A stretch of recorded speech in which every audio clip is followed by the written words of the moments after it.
A federal judge struck down Maine's waiting period for guns. Let's go ahead and talk about it.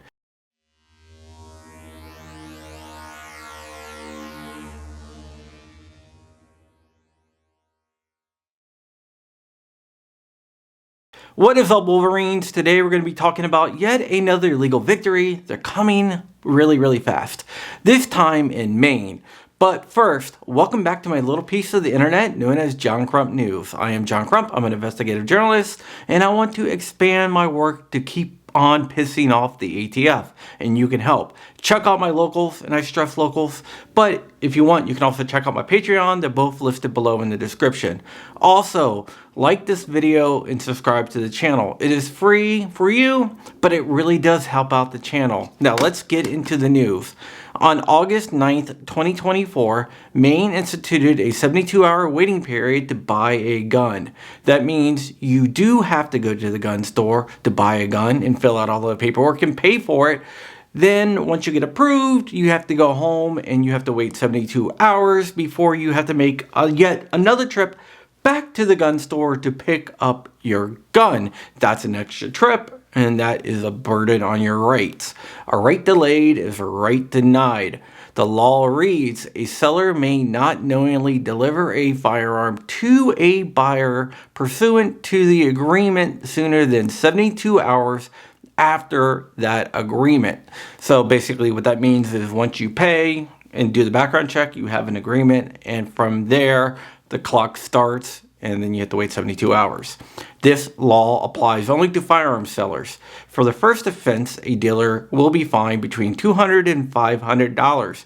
Any offense after that would result in a fine of $500 to $1,000. The Maine legislature passed the bill after the October 25th, 2023 shooting at a Lewiston bowling alley. This was their response to that tragic incident. Even though if this law was in effect, it would not have made a difference. The state claims that this cooling off period would prevent suicides and homicides. The plaintiff claims that this law violates their Second Amendment rights, and I tend to agree with them. They cite the unconstitutionality of the act and the general presumption that the deprivation of a constitutional liberty imposes an immediate and irreparable harm that cannot be cured by any after-the-fact remedy, such as a award for monetary damages. Let's go into that because that's kind of important. A preliminary injunction is not a right. You have to prove a few things. We all know about the likelihood to succeed on the merits of the case, and we're going to get into that in a second. But another requirement is irreparable harm. Irreparable harm is any damage that cannot be remedied by money. Let's say I sue you and prevent you from doing business. That can be rectified by a monetary reward. You can argue that the gun store can be made whole by money if they win, but the customer rights are being violated, and if you violate a constitutionally protected right, that can never be remedied by money. So it's a little bit different there.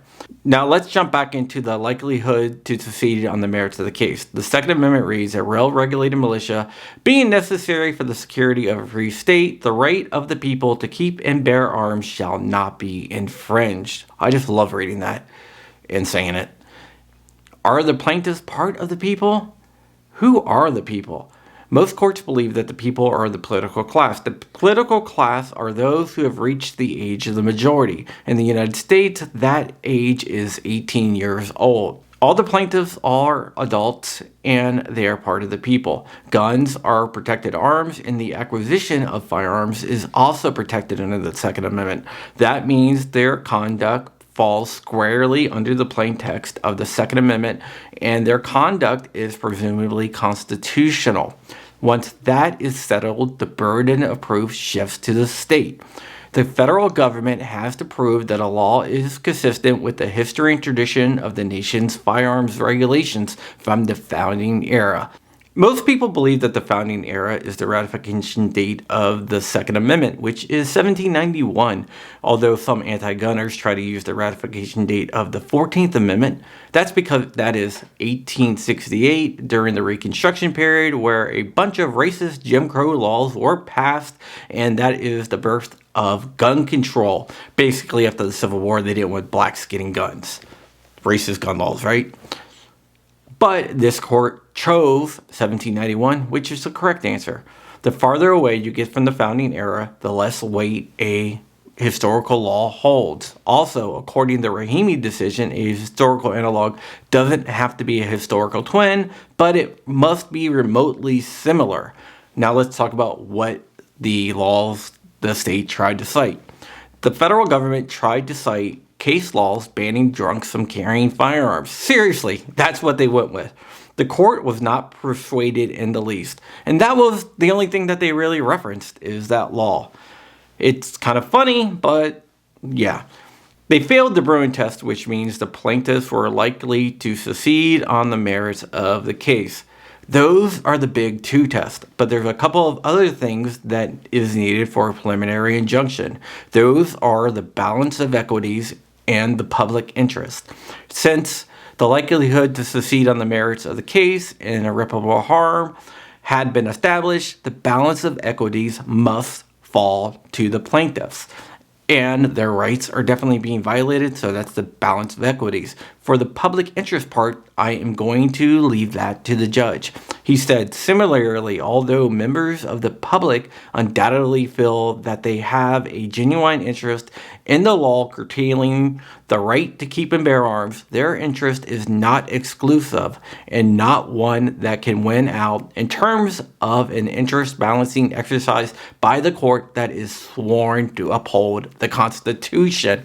Basically saying, I don't care what you want, this is what the Constitution says, and I gotta go with that. He granted the motion for preliminary injunctive relief, and the case will move to the merit stage where both parties will argue their points in front of the judge. Waiting periods are dangerous. They are very, very dangerous. I'm going to give you an example, and this isn't a hypothetical example. It happened in the past.